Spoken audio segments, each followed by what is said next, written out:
Bapak Ibu yang terkasih dalam Yesus Kristus, pada hari ini, pada minggu ketiga setelah Trinitatis, kita akan mendengarkan firman Tuhan dari 2 Korintus 6 ayat 1-10, dan sebelumnya kita bersatu di dalam doa.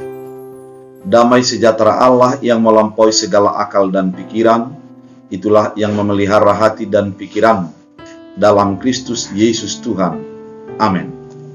Firman Tuhan untuk kita dari 2 Korintus 6 ayat 1-10. Demikian firman Tuhan. Paulus dalam pelayanannya. Sebagai teman-teman sekerja, kami menasihatkan kamu supaya kamu jangan membuat menjadi sia-sia kasih karunia Allah yang telah kamu terima.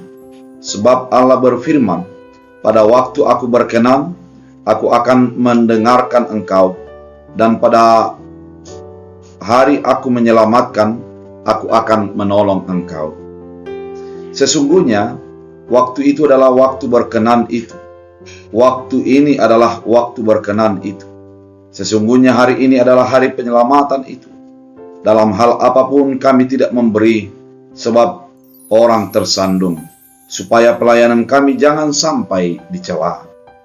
Sebaliknya, dalam segala hal kami menunjukkan bahwa kami adalah pelayan Allah, yaitu dalam menahan dengan penuh kesabaran, dalam penderitaan, kesesakan, dan kesukaran, dalam menanggung dera, dalam penjara dan kerusuhan, dalam berjerih payah, dalam berjaga-jaga dan berpuasa, dalam kemurnian hati, dalam Roh Kudus dan kasih yang tidak munafik, dalam penderitaan kebenaran dan kekuasaan Allah, dengan menggunakan senjata-senjata keadilan untuk menyerang ataupun membela, ketika dihormati dan ketika dihina, ketika diumpat atau ketika dipuji, ketika dianggap sebagai penipu namun dipercayai, sebagai orang yang tidak dikenal namun dikenal, sebagai orang yang nyaris mati dan sesungguhnya kami hidup, sebagai orang yang dihajar namun tidak mati, sebagai orang berduka cita namun senantiasa bersuka cita, sebagai orang miskin namun memperkaya banyak orang, sebagai orang tak bermilik sekalipun kami memiliki segala sesuatu. Demikian firman Tuhan. Bapak Ibu yang terkasih dalam Kristus Yesus, firman Tuhan hari ini memiliki tema pelayanan yang penuh kasih. Pelayanan yang penuh kasih. Kalau kita mengatakan tentang pelayanan, maka kita harus mengetahui bahwa kita adalah hamba Allah, yang disebut dengan kita melayani Allah untuk kemuliaan Allah. Kita memberikan kehidupan kita, sehingga melalui kehidupan itu kelihatanlah pelayanan itu sendiri. Bapak Ibu yang terkasih di dalam Kristus Yesus, ketika kita menjadi hamba Allah, di dalam kehidupan kita sesungguhnya memancarkan kasih Allah. Pada firman Tuhan kali ini kita diingatkan bahwa ketika kita sebagai orang yang menjadi melayani, maka yang pertama kita sadari adalah kita hidup saat ini oleh karena kasih karunia Allah. Kalau dikatakan oleh karena kasih karunia, sesungguhnya tidak ada alasan bagi kita untuk menyatakan bahwa kehidupan kita oleh karena kekuatan kita. Tidak ada alasan bagi kita bahwa apa yang kita jalani hari ini adalah oleh karena kehebatan kita. Namun semata-mata oleh karena Allah memberikan kesempatan bagi kita di dalam kehidupan kita. Ketika dikatakan demikian, maka jelaslah bagi kita sebagai orang percaya yang harus kita lakukan adalah melayani Allah dengan sepenuh hati kita. Dan melalui pelayanan yang kita lakukan, maka terpancarlah kehidupan sebagai pelayan Allah. Dan pelayanan itu menunjukkan kasih karunia Allah yang kita terima. Dikatakan yang pertama bagi seorang yang melayani dalam pelayanannya adalah tidak menjadi batu sandungan. Menjadi batu sandungan bukan oleh karena kita melakukan yang sesuka hati kita. Namun banyak orang menjadi batu sandungan oleh karena dia yang diperbuatnya itu tidak berkenan bagi orang di sekitarnya. Ketika di dalam makanan sebagai contohnya, orang tidak suka memakan sesuatu, namun kita memakan sesuatu itu di depan dia, maka sesungguhnya pada saat itu kita adalah menjadi batu sandungan. Oleh karena itu dalam pelayanan kita tidak menjadi batu sandungan, namun kita adalah sebagai orang yang menjadi memahami orang di sekitar kita. Dan ada beberapa sikap hidup dan cukup banyak sikap hidup yang dinyatakan sebagai pelayan Allah. Maka ada dikatakan pada firman Tuhan hari ini, ada 4 yang harus menjadi tampil beda sebagai doulos ataupun hamba Allah. Yang pertama, dalam sikap hidupnya. Dalam sikap hidup sebagai pelayan Allah, kalau kita membaca pada ayat 4 dan ayat 5, kemudian ayat 9 dan ayat 10, maka kita lihatlah sikap sebagai seorang pelayan dalam kehidupannya. Dalam ayat 4 dikatakan, sebaiknya dalam segala hal kami menunjukkan bahwa kami adalah pelayan Allah.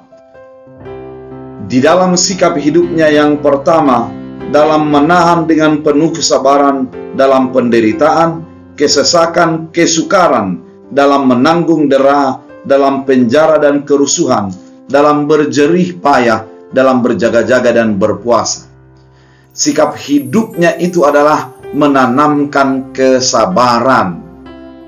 Orang yang pelayan Tuhan, dia harus menjadi sabar di dalam perjalanan kehidupannya. Dia tidak akan dikuasai oleh penderitaan. Dia tidak akan dikuasai oleh desakan. Dia tidak akan dikuasai oleh dera yang datang kepada dirinya. Namun dia akan tetap melihat Allah sebagai Allah yang menolong, Allah yang membebaskan dia di dalam keadaannya. Banyak tantangan-tantangan yang terjadi di dalam pelayanan itu. Namun sebagai pelayan Allah, sesungguhnya dia akan tetap menjadi sabar. Dia tidak akan menjadi cengeng. Dia tidak akan menjadi mudah mengeluh. Dia tidak akan mudah untuk tidak merasa puas, namun dia akan menjadi mencukupkan dirinya dalam segala hal yang dia hadapi. Dan di dalam keadaan itu, dia juga harus sadar bahwa sebagai pelayan Allah harus berjerih payah dalam menjaga dan berpuasa, menahan diri di dalam kehidupan. Sebagai pelayan Tuhan, kita harus memiliki sikap yang sabar dan menahan diri dan bekerja keras di dalam kehidupan kita. Dan di dalam ayat 9 dikatakan juga, sebagai orang yang tidak dikenal namun terkenal, sebagai orang yang nyaris mati sesungguhnya hidup, sebagai orang yang dihajar namun tidak mati, sebagai orang berduka cita namun senantiasa bersuka cita. Artinya kehidupannya adalah orang yang optimis, sikap hidup yang optimis di dalam segala sesuatu.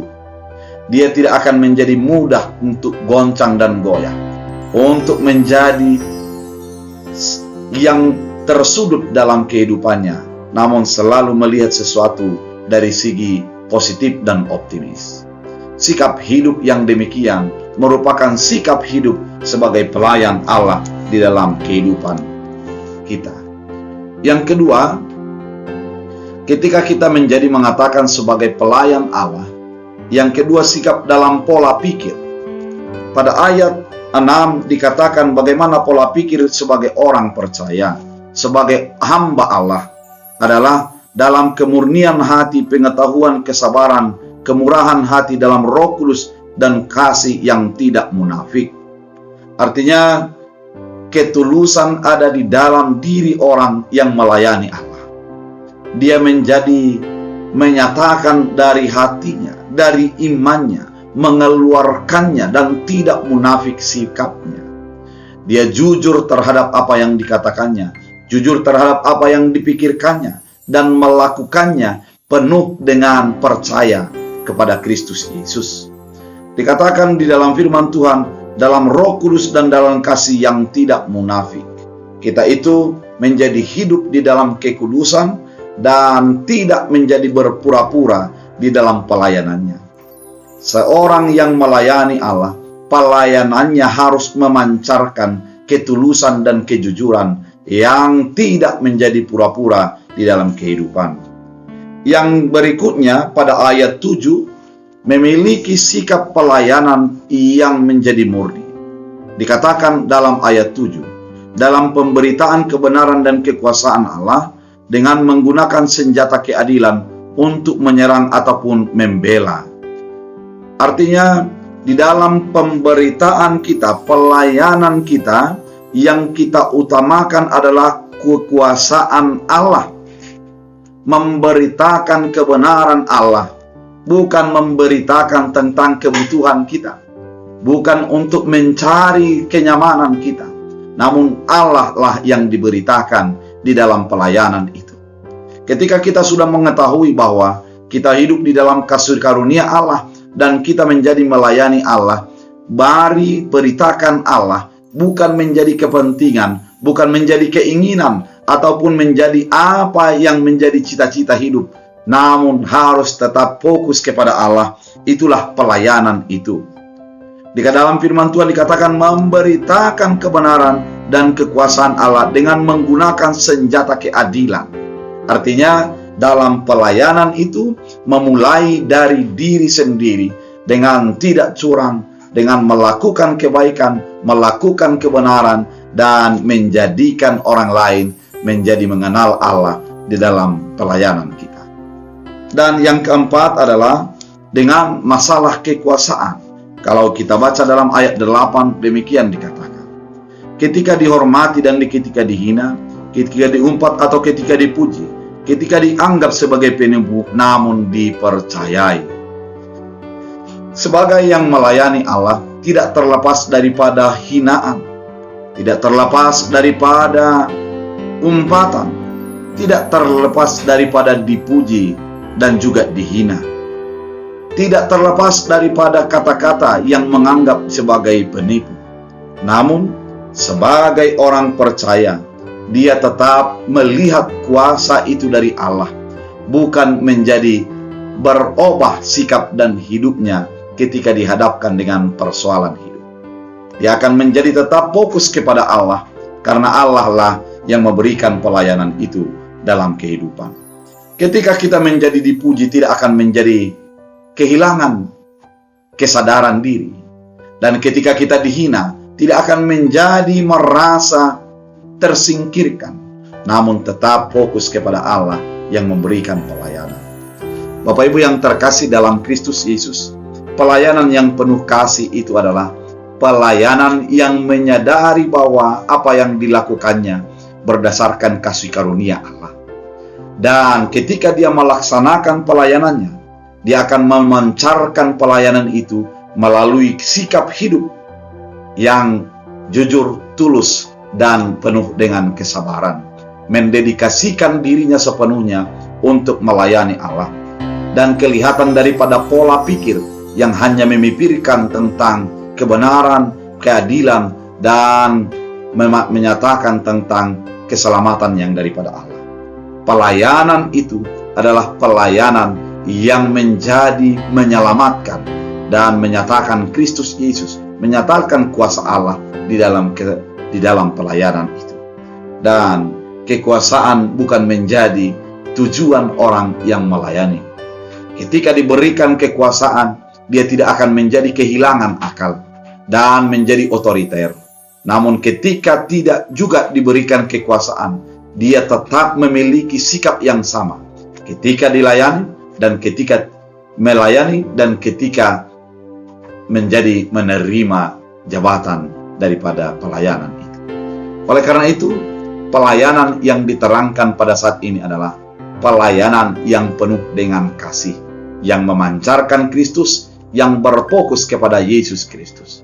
Oleh karena itu, saudara terkasih dalam Kristus Yesus, pada saat ini kita diingatkan melalui kehidupan, melalui firman Tuhan pada saat ini, bahwa kita hidup oleh karena kasih karunia. Mari kasih karunia itu kita pancarkan melalui sikap hidup kita, pola pikir kita, pelayanan kita, apapun yang kita lakukan, dan sikap kita untuk memandang sebuah kekuasaan. Kiranya firman ini menguatkan, meneguhkan kita untuk mengenal kasih karunia Allah. Tuhan Yesus memberkati, kita bersatu di dalam doa. Terima kasih Tuhan atas firman yang Engkau nyatakan. Jadikan firman ini menjadi berakar, berbuah, bertumbuh hidup bagi hidup kami. Dan pada hari ini, jadikan kami menjadi menyadari bahwa kami hidup dalam kasih karunia, sehingga pelayanan kami adalah berfokus kepada Allah, dan kami tidak akan menjadi teriritasi hatinya di dalam pelayanan. Jadikan firman ini berakar, bertumbuh, berbuah dalam hidup kami, dalam Kristus Yesus. Amin. Tuhan Yesus memberkati.